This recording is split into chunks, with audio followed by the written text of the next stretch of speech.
नमस्कार दोस्तों, OCN network में आपका स्वागत है।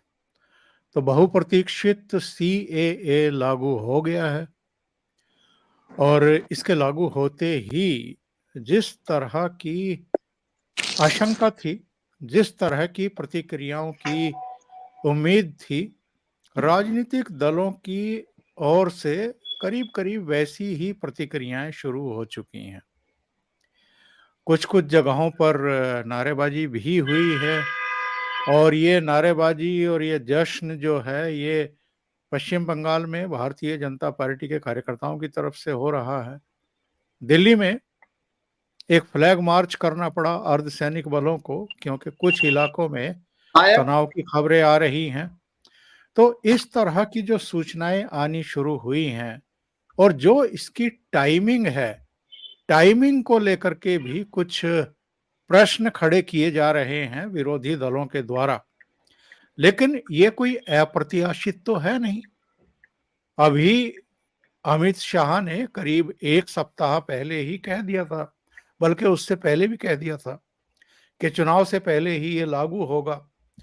इसको लेकर के तमाम तरह की चर्चाएं चल निकली थी कि साहब अगर चुनाव से पहले इसे लागू किया जाएगा, तो इसके खतरे जो हैं उनसे निपटने के लिए क्या सरकार ने पूरी व्यवस्था की है?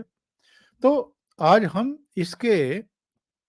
इसकी ज़रूरत क्या थी और जो दूसरे पहलू हैं, उन पर भी आज हम चर्चा करेंगे और मेरे साथ हमेशा की तरह 2 बहुत ख़ास मेहमान जुड़ रहे हैं। उनको जोड़ कर के हम चर्चा को आगे बढ़ाते हैं। धीरेन्द्र पुंडीर जी मेरे साथ दिल्ली से जुड़ गए हैं और अनुपम मिश्र प्रयागराज से। आप दोनों का बहुत स्वागत है। अनुपम जी, सबसे पहले मैं आपके पास ही आता हूँ। आज आप कई चैनलों पर गए और काफ़ी आपकी जो मेधा है, आपका जो इस पूरे प्रकरण पर, पूरे कानून पर इसकी जो प्रासंगिकता है, उस पर चूँकि एक पकड़ है, तो मैं ये जानना चाहूँगा सबसे पहले तो आप ये बताइए संक्षेप में कि सीएए कानून की आखिर ज़रूरत क्यों महसूस हुई? इसे क्यों लाना पड़ा और ये कितना ज़रूरी है? धन्यवाद सर। लेकिन ये कानून इतना सिंपल है कि इसके लिए कोई मेगा या कोई बड़ी ब्रिलियंस की आवश्यकता नहीं है। एक लाइन में कानून ये है कि भाई पहले जो लोग वैध या अवैध तरीके से भारत में भाग आते थे, तो उनको नागरिकता के लिए एक लंबे समय इंतजार कर 30-30 साल लोगों ने इंतजार किया कांग्रेस सरकार में, उनको नागरिकता नहीं मिली। तो उन्होंने सिर्फ इतना कहा कि साहब इधर हाल में मतलब पिछले 70 सालों में पाकिस्तान में, बांग्लादेश में, अफगानिस्तान में हालात बद से बदतर होते चले गए। आपने आखिरी अभी सीन देखा कि किस तरह हमारे सिख भाई सर पे गुरु ग्रंथ साहिब लेके किस तरह अफगानिस्तान से पलायन किए। आपने देखा पाकिस्तान में क्या हालात हैं, किसी से छुपे नहीं है। और पाकिस्तान में तो जितने हालात हैं उसमें से 95% दलित हैं। ये वही दलित है जो जोगिंदर नाथ मंडल के छलावे में और उनके बहकावे में पाकिस्तान में रुक गए थे। बांग्लादेश का ये हाल है कि बांग्लादेश में क्या हो रहा है उस पे एक लड़की ने कहानी लिख दी, किताब लिख दी, लज्जा, तस्लीमा नसरीन। तो बांग्लादेश तो छोड़कर उसको भागना ही पड़ा। कितनी शर्म की बात है चौधरी साहब कि हम लोग उसको अपने मुल्क में पनाह नहीं दे सके। हम उसको अपने मुल्क में पनाह नहीं दे सके जिसने हिंदू लड़की की कहानी लिखी कि कैसे उसका रेप हुआ, कैसे उसकी जिंदगी बर्बाद हुई, कैसे उसका परिवार तबाह हुआ और किस तरह मंदिर जलाए गए, किस तरह हिंदू घर लूटे गए। वो कहानी लिखने वाली, आप सोचें, तस्नीमा नसरीन ने जो कहानी लिखी थी उसका हिंदुस्तानी मुसलमानों से कुछ लेना देना नहीं, लेकिन उसने बांग्लादेशी मुसलमानों के कलई खोल दी। इसलिए हिंदुस्तानी मुसलमानों ने उसको हिंदुस्तान में नहीं टिकने दिया। ओवैसी के लोगों ने उस पर हमला कर दिया एयरपोर्ट पे। ममता बनर्जी से बंगाल से भगा दिया उसको और अंततः आप उसको पनाह नहीं दे पाए। तो एक सिंपल सा कानून है कि जो भी पहली पहली लाइन तो ये समझ लें, ये कानून भारत के किसी नागरिक पर लागू नहीं है, चाहे वो हिंदू हो, चाहे मुसलमान हो, चाहे सिख हो, पारसी हो, ईसाई हो, बौद्ध हो, जैनी हो, किसी के ऊपर ये कानून लागू नहीं है। ये कानून सिर्फ उन लोगों पे लागू है जो इन पड़ोसी 3 मुल्कों से धार्मिक आधार पर सताए गए हैं, पीड़ित है। अब जाहिर सी बात है तीनों इस्लामिक मुल्क हैं। अब इनमें धार्मिक आधार पे मुसलमान तो नहीं सताए गए होंगे ना। इन पे अगर धार्मिक आधार पे सताए गए हैं तो हिंदू सताए गए हैं, ईसाई सताए गए हैं, बौद्ध, जैन, सिख, पारसी सताए गए हैं। इनकी संख्या कितनी है? 2000, 3000, 4000। आप इनको कंपेयर करते हैं रोहिंग्या से, जो करोड़ों की मात्रा में बांग्लादेशी और रोहिंग्या आपके देश में आ चुके हैं। एक और देखें, आप इस कानून में ले देखें, ये एक बात कहते हैं कि साहब आपने 6 धर्मों को इसमें जगह दी, आपने इस्लाम को क्यों नहीं दी? अरे भाई, इस्लाम से मुसलमानों से ही तो भाग के आ रहे हैं वो, पहली बात। ये तो उस तरह की बात हुई कि जो लोग पीड़ित हैं, जिनके साथ बलात्कार हुआ, जिनको लूटा गया, जिनकी गर्दनें उतारी गई, जिनके परिवार तबाह हो गए, फना हो गए, जब उनको आप शरण देने की बात करते हैं तो यहाँ कुछ लोग कहते हैं कि जिन लोगों ने पीटा, जिन्होंने मारा, जिन्होंने लूटा, जिन्होंने रेप किया, उनको भी शरण दो। ये तो बड़ी अजीब सी बात है। बताइए, इसका कोई तर्क है, कोई लॉजिक है? कानूनी पहलू देख लें। कानूनी पहलू ये है कि सुप्रीम कोर्ट आप गए, सुप्रीम कोर्ट ने इसमें कुछ नहीं किया और उनका नहीं, ठीक है, हमको कोई दिक्कत नजर नहीं आ रही। एक बात ये आती है कि साहब आपने इसको चुनाव के ठीक पहले लागू क्यों किया? इस बात को मैं दो पहलू में देखता हूं। पहला तो ये कि जब आप कहते हैं आपने इसको 2019 में बनाया था, 2024 तक क्यों लाए? तो साहब पहली बात तो ये आप ही ने नहीं लाने दिया। आपने पहले इस पे इतना बवाल किया, फिर कोविड आ गया, इसके नाम पे शाहीन बाग से लेके हर जिले, मेरे अपने प्रयागराज में कैसा प्रदर्शन हुआ, दिल्ली में दंगे हो गए, लोगों की गर्दनें उतार ली गई, मार काट मच गई, कितनी जाने गई। पॉलिटिकल पार्टीज, एनजीओज, एक्टिविस्ट, छात्र राजनीति, किसान से लेकर वो तथाकथित किसान नेताओं से लेकर फिल्म स्टार्स तक। मुझे तो भूलता नहीं फरहान अख्तर का वो बयान, लोग फरहान अख्तर का वो बयान बड़ा याद करते हैं सर, जिसमें उन्होंने कहा था कि मुझे नहीं मालूम CAA में क्या, सब लोग जा रहे थे तो मैं भी चला गया। पर मैंने तो फरहान अख्तर का जो बयान मुझे याद है, जो मैंने टीवी पे देखा, फरहान अख्तर बड़े पढ़े लिखे बनते हैं, बहुत पढ़े लिखे बाप के बेटे बनते हैं। वो साहब सड़क पे आके कह रहे थे कि CAA कानून से दलितों की, आदिवासियों की, ओबीसी की और मुसलमानों की नागरिकता चली जाएगी। हद है। मतलब आप सोचे हैं इन सबके ऊपर मुकदमा क्यों नहीं चला? इनको क्यों नहीं देश में झूठ बोल के गृह युद्ध भड़काने के लिए फरहान अख्तर और स्वरा भास्कर जैसे लोग जेल क्यों नहीं गए? हमने राहुल गांधी को उस पर मिसलीडिंग बयान देते देखा, हमने तकरीबन ममता बनर्जी को मिसलीडिंग बयान देते देखा। इनसे बेहतर तो वो आज की तारीख में वो मौलाना है जो टीवी पे आके कह रहे हैं कि साहब इस कानून में हिंदुस्तानी मुसलमानों के खिलाफ कुछ नहीं है, हमको डरने की जरूरत नहीं है। तो कुल मिलाकर मुट्ठी भर लोगों को, जो जान के, माल के और इज्जत के जिनको लाले हैं, उनको शरण देने को आपने इतना बड़ा मुद्दा बनाया। सारी राजनीति से हट के कह रहा हूं, धिक्कार है। बात अब दूसरी ये किया गई कि साहब आपने इसको चुनाव के पहले लागू किया, फिर कहता हूं कि इतने दिनों आपने लागू नहीं होने दिया, और फिर भी आप कहते हैं कि चुनाव के पहले लागू किया, राजनीति किया। तो मैं कहता हूं हाँ किया। भाई भारतीय जनता पार्टी भी राजनीतिक दल है, और राजनीति नहीं करेगी तो मंदिर में घंटा बजाने के लिए तो नहीं बैठी है ना। तो उन्होंने ठीक है राजनीति किया। तुमने 5 साल विरोध किया, वो राजनीति नहीं थी। उन्होंने चुनाव के पहले लागू कर दिया, ये राजनीति है। तो फिर इस दोगलेपन का मेरे पास सर कोई जवाब नहीं। बिल्कुल सही बात आपने कही है अनुपम जी। धीरेन्द्र जी, आपके पास आता हूं। कौन लोग हैं जो विरोध कर रहे हैं और क्यों कर रहे हैं, और कांग्रेस किस मुंह से कर रही है? क्योंकि ये तो अब लगभग सामने आ चुका है कि ये तो पैक्ट में था। ये एश्योर किया गया था विभाजन के समय कि अगर आपको तकलीफ होगी वहां पर तो आपकी घर वापसी के दरवाजे हमेशा खुले रहेंगे। इसके बावजूद कांग्रेस इसका विरोध कर रही है। दरअसल 1956 जो पैक्ट हुआ था, नेहरू लियाकत का जो पैक्ट था, उस पैक्ट में ये राइट दिया गया था कि आपकी प्रॉपर्टीज, आपका लाइफ, आपकी liberty in case of their parent country failed to give them safety as per the obligation under the Nehru Liaquat, ये सब था। अगर आपको कोई दिक्कत होगी तो हम लोग हैं, ये पैक्ट हुआ। लेकिन भारत ने बड़ी बेशर्मी के साथ इतने सालों तक एक जीनोसाइड को, जो जेनोसाइड पूरी दुनिया के सामने है, उसको होते हुए देखा।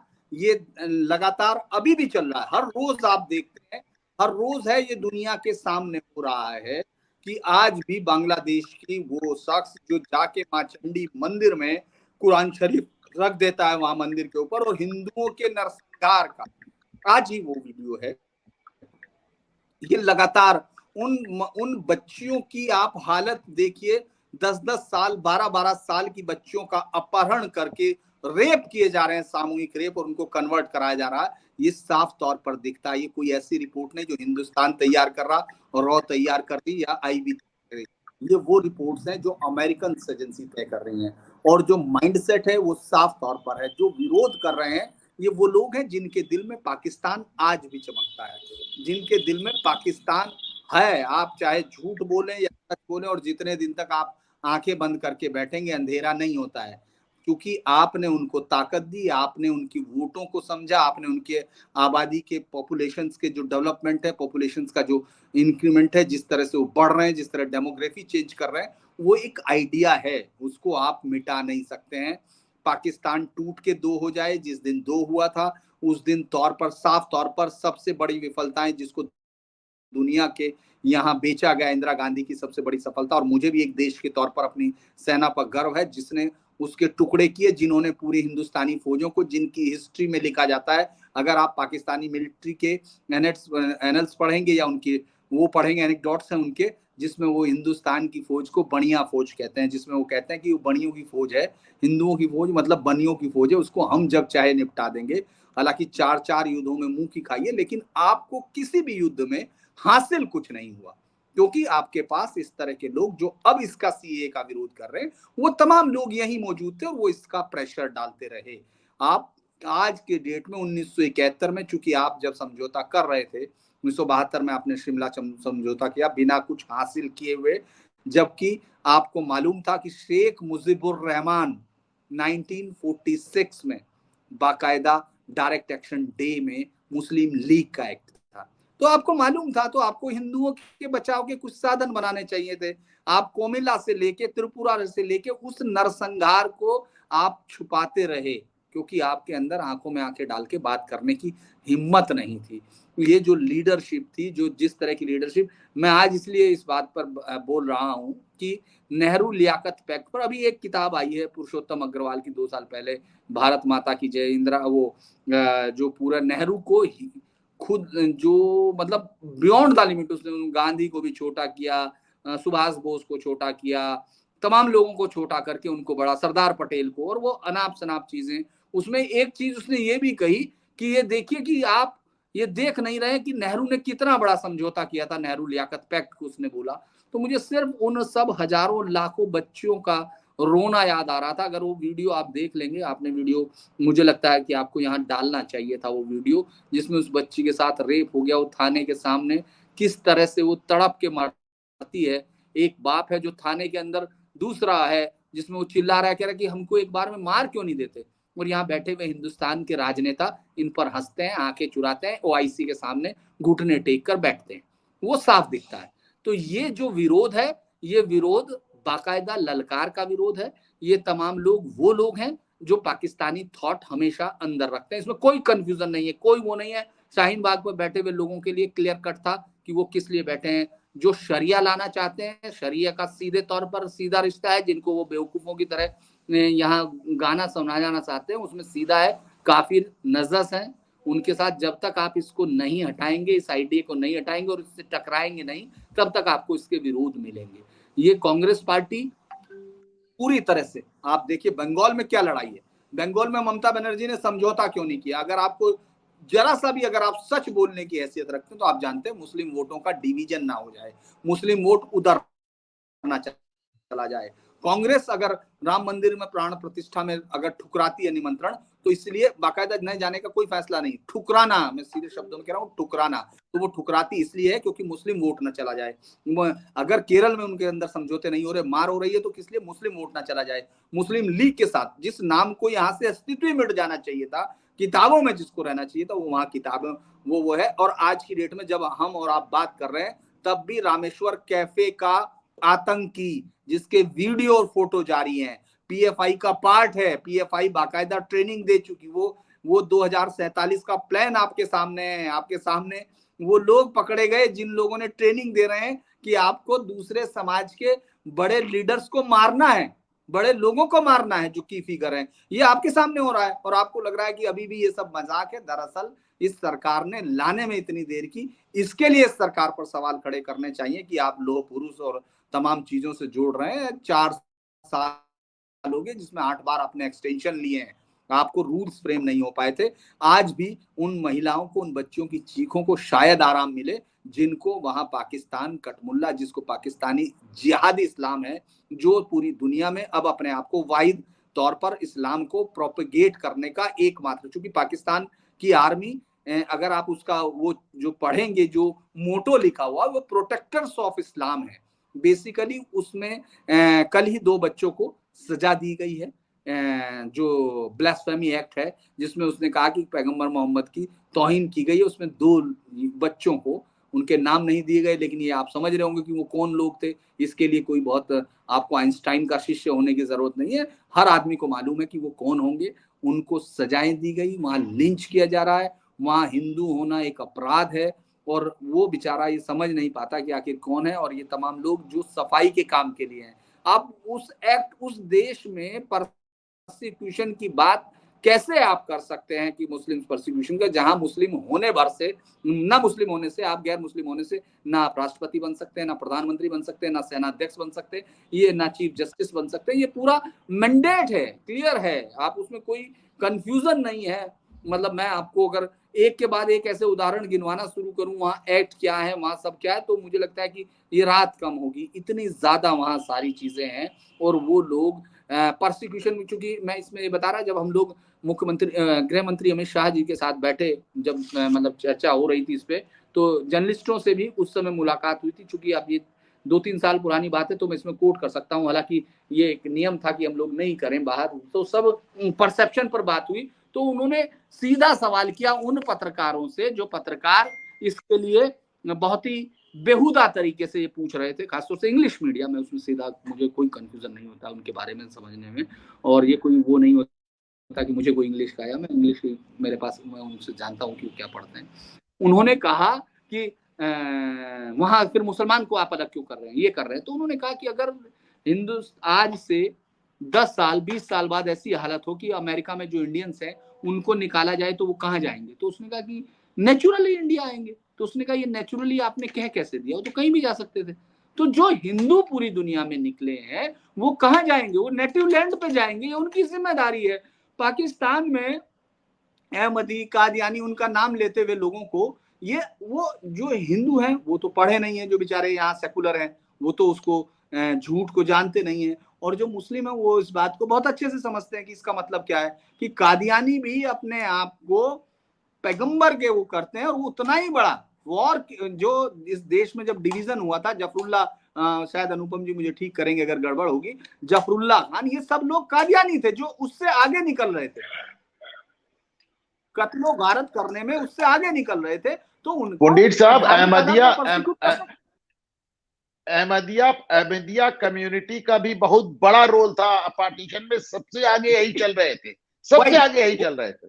वो मैं बता रहा हूं कि फिर इसमें क्लियर कट है कि वो तो कलमे पर कलमा गो है, तो उनके साथ कैसे हो सकता है। ये क्लैरिटी थी सरकार को, लेकिन फिर भी सरकार ने इन सेकुलर नाम के एजेंटों के लिए, मैं तो एजेंट ही करूंगा, बहुत कड़वाहट के साथ बोल रहा हूं, क्योंकि इन लोगों ने लाखों बच्चियों के रेप, उनके कन्वर्जन को आंखों देख के सिर्फ यहाँ इस देश में एक खास तौर से एक मजहबी, इस जिहादी माइंड सेट को सपोर्ट किया है, जिसका रोज दंगों में हो रहा है। वो रोज टेस्ट कर रहे हैं आपको, और वो ये देख रहे हैं कि आपकी सरकार की रिट कितनी है। अगर ओवैसी जैसे आदमी झूठ बोलते हैं, जो ये कहते हैं कि इससे नागरिकता चली जाएगी, आज भी मैं ममता बनर्जी को देख रहा था जो एक एक वोट के लिए, और मैं बंगाल को लेकर हमेशा हैरान होता हूं कि जहां 3-3 हिस्से डिवीजन हुए हों, जहां मतलब आजादी के बाद का ही जिनके यहाँ एक के बाद एक कत्लो गारत का रिकॉर्ड है, वो ये समझा रही है पॉलिटिशियन कि आखिर यहाँ क्या हो। तो इसीलिए विरोध का कारण आपको समझ में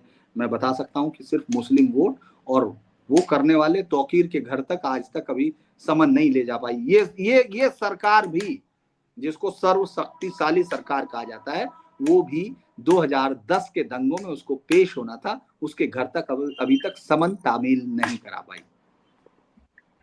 एक वीडियो सुन लेते हैं अनुपम जी, फिर मैं आपके पास सवाल के साथ आता हूं। ने अभी कहा कि एनआरसी का बैकग्राउंड बना रहे हैं। एनआरसी का कोई बैकग्राउंड बनाने की जरूरत नहीं है। हम इस पर बिल्कुल साफ है कि इस देश में एनआरसी होकर रहेगी। कोई बैकग्राउंड बनाने की जरूरत नहीं। बैकग्राउंड है ही हमारा घोषणा पत्र ही बैकग्राउंड। और ये टेक्नोलॉजी समझ लीजिए, पहले सीएबी आने जा रहा है, सीएबी आने के बाद एनआरसी आएगा, और एनआरसी सिर्फ बंगाल के लिए नहीं आएगा, पूरे देश के लिए आएगा। घुसपैठिया देश की समस्या है। बंगाल चूंकि बॉर्डर स्टेट है तो बंगाल के लिए ज्यादा एक्यूट समस्या है, परंतु पूरे देश की समस्या है। तो पहले सीएबी आएगा, सारे शरणार्थियों को नागरिकता दिया जाएगा, तो स्वाभाविक रूप से एनआरसी से उनको भय रखने की जरूरत। 23 अप्रैल 2019 का ये अमित शाह का बयान। तब तक ये सीएबी था, सीएए नहीं था, यानी पार्लियामेंट से पास नहीं हुआ था। पार्लियामेंट से पास हो गया, उसके बाद इसमें 8 बार का एक्सटेंशन, और अब इसको लागू किया गया।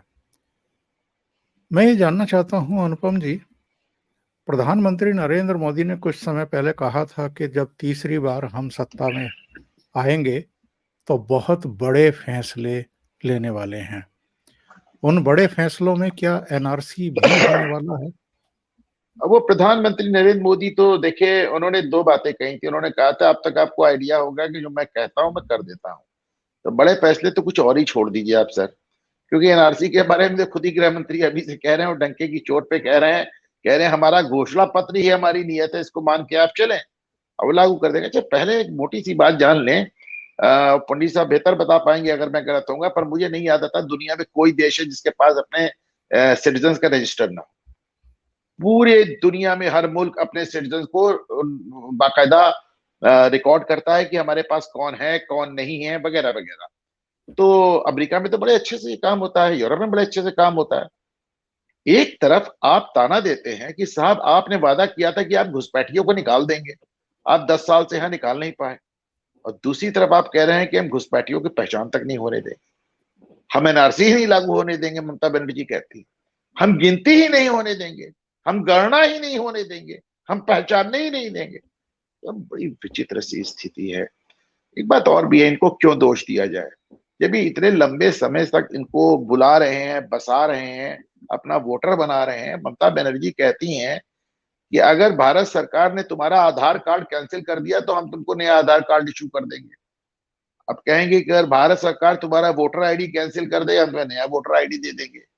अगर भारत सरकार तुमको सुविधाएं नहीं देगी तो हम तुमको नोट छाप के दे देंगे। बस नोट छापना रह गया है, बाकी सब वो कर चुकी है, बाकी सब वो कह चुकी है। तो अब मतलब ये कोई मैं एक्सट्रीमिस्ट बात नहीं कर रहा हूं सर। आप सोचें, आधार कार्ड जारी करने की मतलब हक किसी को नहीं है। आप कैसे कह सकते हैं कि हम आधार कार्ड जारी कर देंगे? आप किस तरह की बातें कर रहे हैं?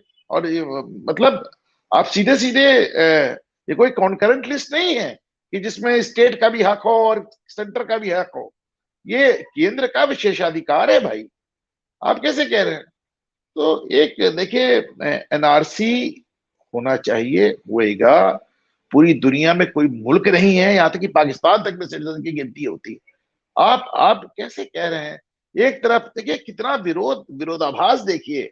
मतलब कभी कभी बड़ी साहब मुझे हंसी आती कि एक तरफ आप कह रहे हैं जातियों की गणना कर लो, जातियों की गणना कर लो, पर एनआरसी नहीं होने देंगे, रोहिंग्या की गिनती नहीं होने देंगे। कितने ओबीसी हैं गिन लो, कितने दलित हैं गिन लो, कितने आदिवासी हैं गिन लो, पर रोहिंग्या कितने हैं वो नहीं गिनने देंगे। कितना मतलब मतलब मेरी हंसी बड़ी मजबूरी की हंसी है सर, मैं इसको कोई एंजॉय नहीं कर रहा हूं। मतलब एक विचित्र से हाल में हम लोग और विचित्र सी बातें सुन रहे हैं, लेकिन ये है कि ये बेहूदी बातें कह रहे हैं और लोगों को सपोर्ट। आज मैं देख रहा था राहुल गांधी कह रहे थे कि जातिगत जनगणना हो जाएगा तो उससे जीएसटी का हिसाब निकल आएगा। अब मतलब आप मैंने उस वीडियो को ट्वीट किया है, ओकर सर, आप यदि जातिगत जनगणना हो जाएगा तो आपके जीएसटी के हिसाब कैसे निकल आएगा? और उस पे लोग ताली भी बजा रहे हैं, लोग खुश भी हो रहे हैं। तो कुल मिलाकर ये समझ में आया कि साहब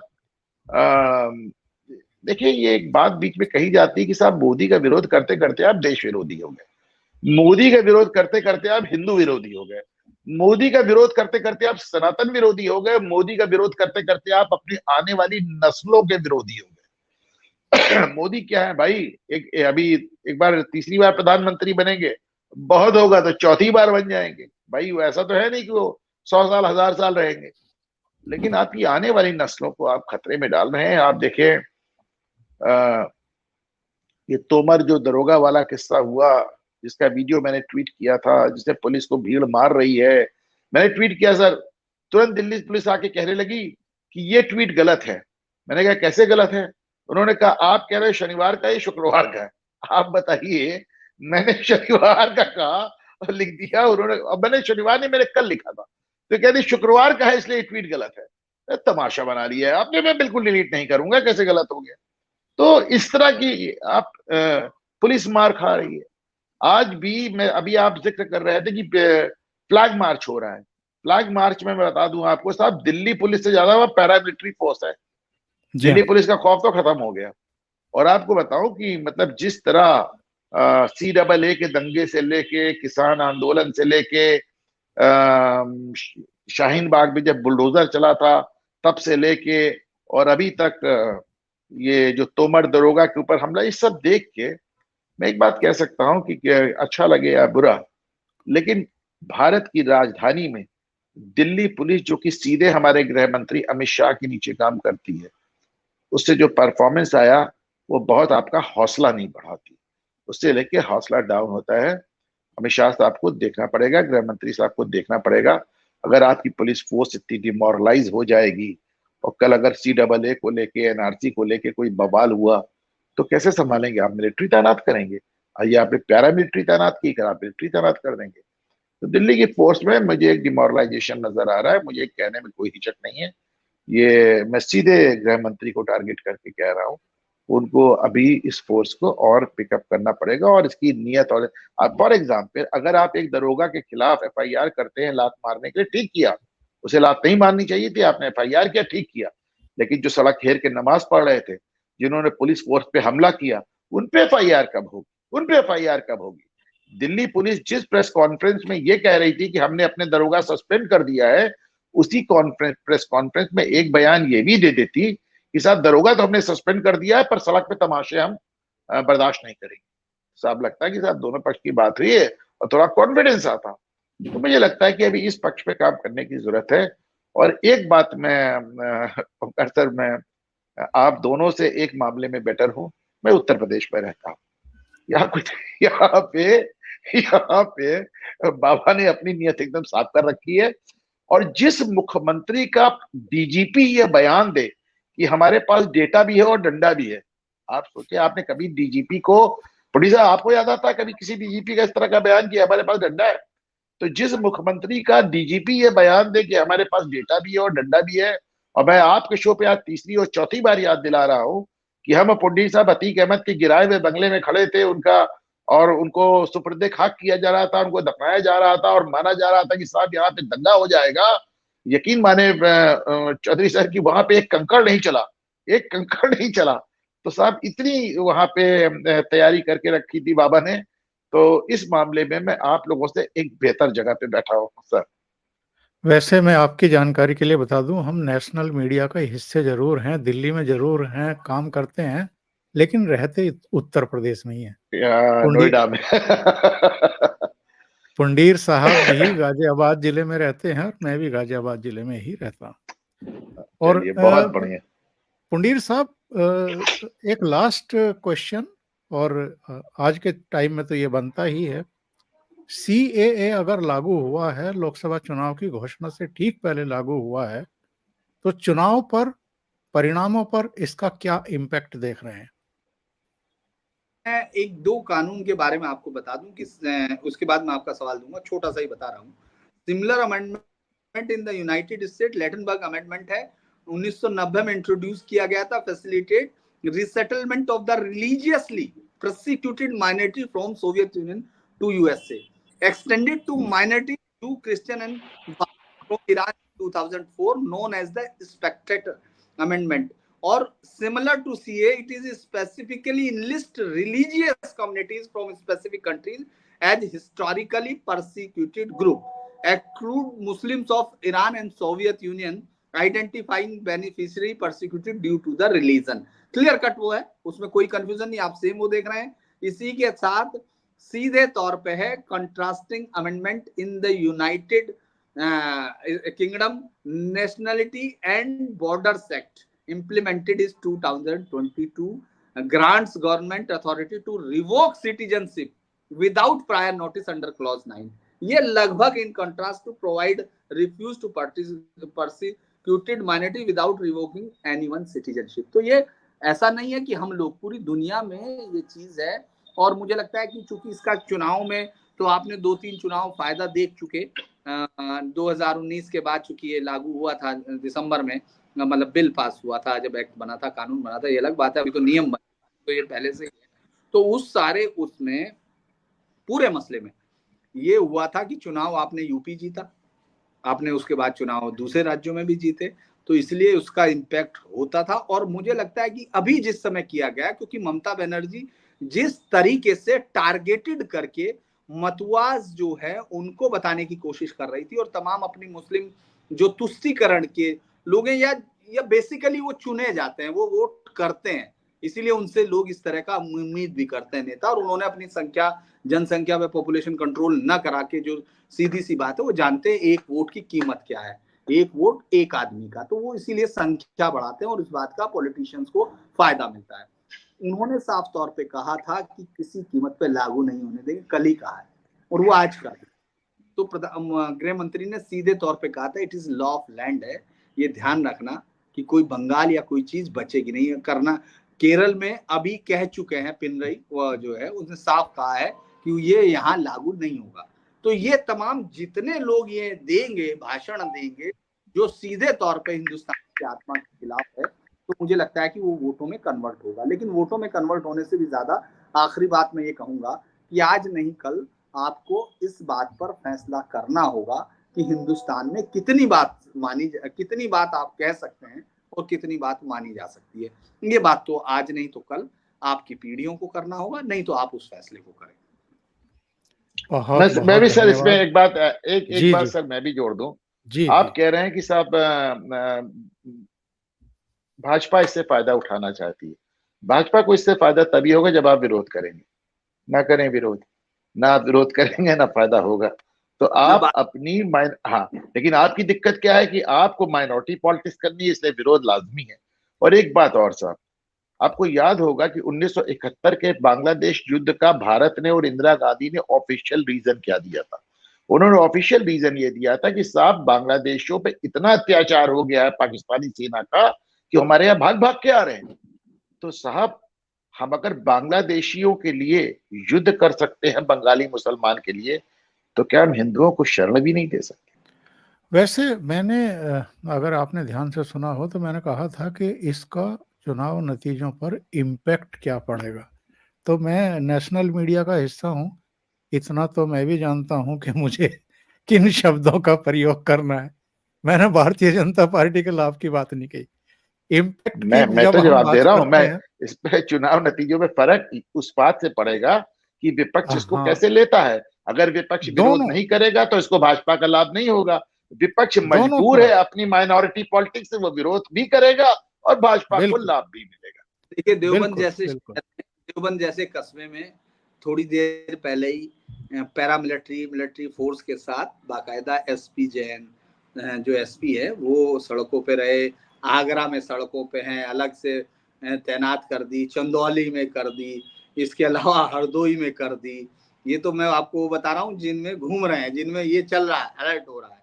तो ऐसा नहीं है कि सरकार नहीं देख रही है, लेकिन मुझे ये हैरानी है कि ये सरकार, ये देश इस बात को समझ ही नहीं रहा है कि आखिर ये किन लोगों के खिलाफ, मतलब कौन लोग हैं जो ये सरकार की इंटेंशन और उन बेचारे परसिक्यूटेड लोग, ये बेसिक इस पे बात करनी।